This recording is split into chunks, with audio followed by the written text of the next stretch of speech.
I'm Lon Shigoda, General Manager for Western Michigan University's paper pilot plant.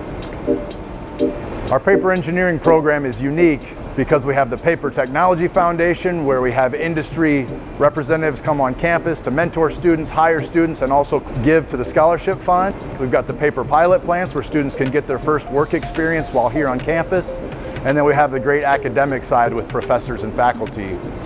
What I liked about paper engineering is it was really hands-on, and the whole program feels like a family. You're immersed into it right away, you're given mentors.